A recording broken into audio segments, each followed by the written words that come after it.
这里不是提你算答案，而是借一个卦看请选择所处的世纪。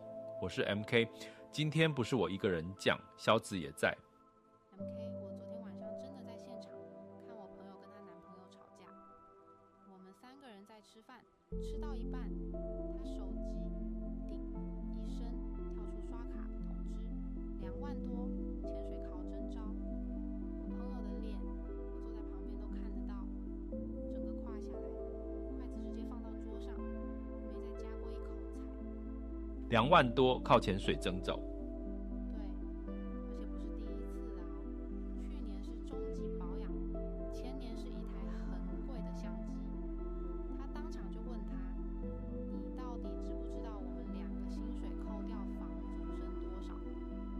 他很平静地回他一句：“前10获得，人生只有一次。”我朋友听到这句，眼眶当场就红了，因为他是那种看到户头数字每个月往上跳才会安心睡觉的人。那你朋友怎么看这件事？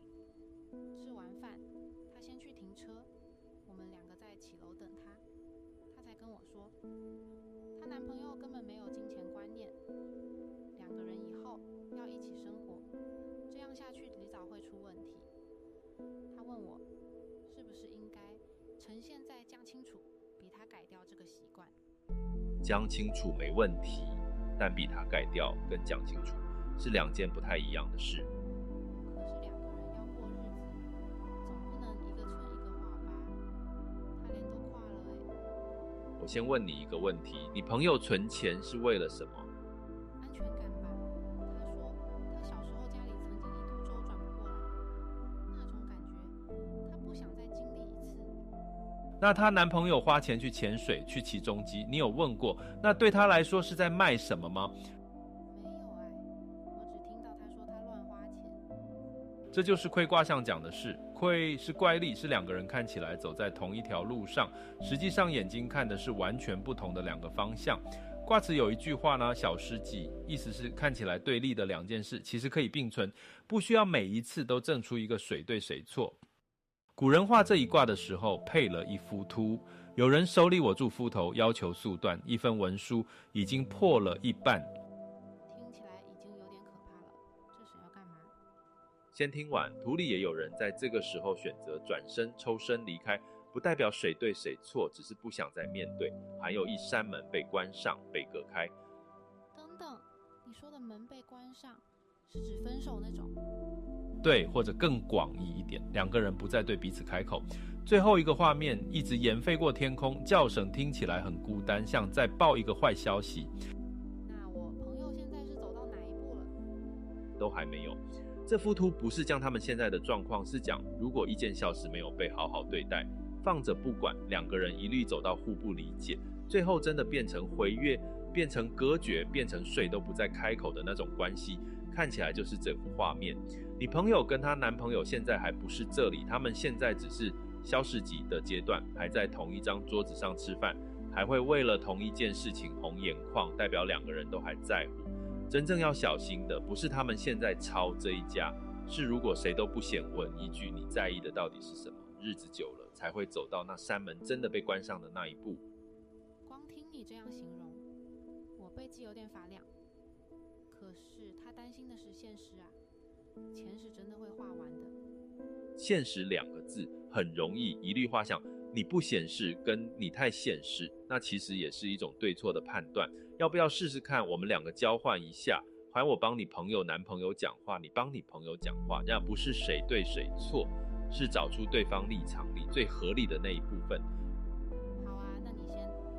如果我是那个男朋友，我可能会说，我不是不在乎未来，我是觉得如果人生只顾着存钱，却永远没有真正活过，那存到的钱是要留给谁用的？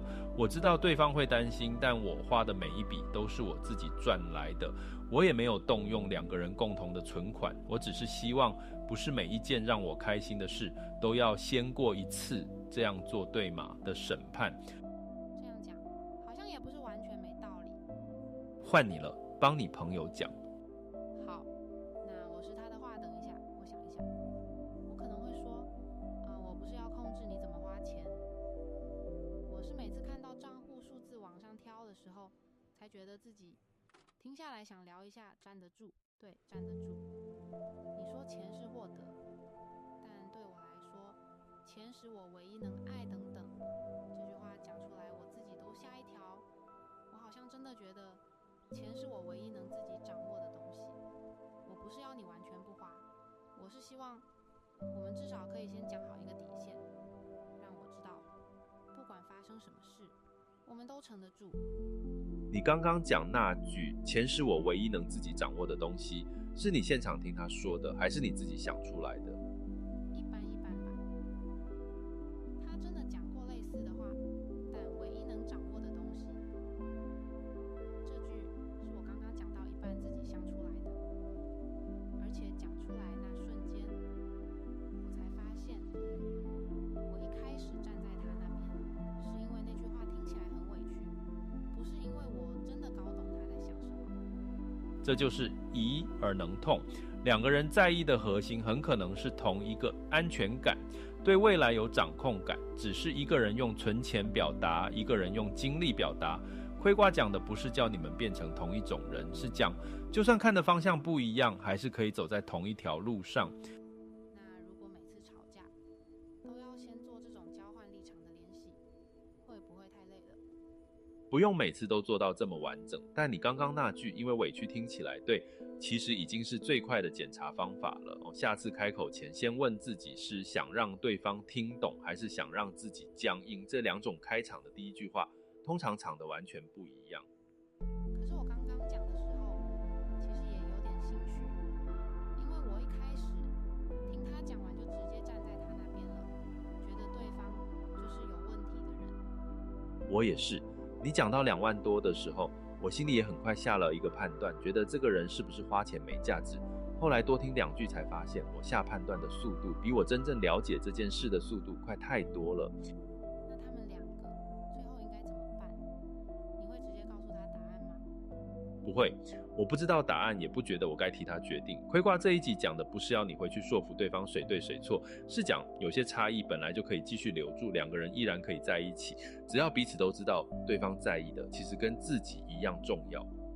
那如果抄到最后，发现对方不是在意不同的事，是根本不尊重他，甚至会威胁他，控制他的钱，跟踪他的行踪呢？那就不是这一集在讲的事了。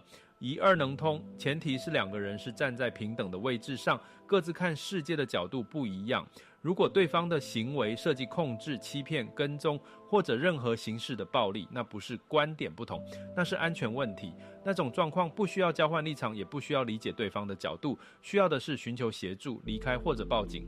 这一集讲的框架完全不是用在那种情况上。好，那今天这集就先讲到这里吗？没有结论吗？对，没有结论。今天讲的每一场争论，不是为了让你下次抄赢，是让你在抄之前先多问一句，对方现在讲的这句话背后真正在意的是什么？有时候答案跟你以为的完全不一样。如果听这集的人正好也在为了一件小事跟身边的人卡住，他可以怎么做？下次抄到那个点，筷子放下去之前，先问对方一句：你刚刚那句话是想让我听懂，还是想让我认错？光是问出这句话，很多长夹走向就已经不一样了。我们下一集见。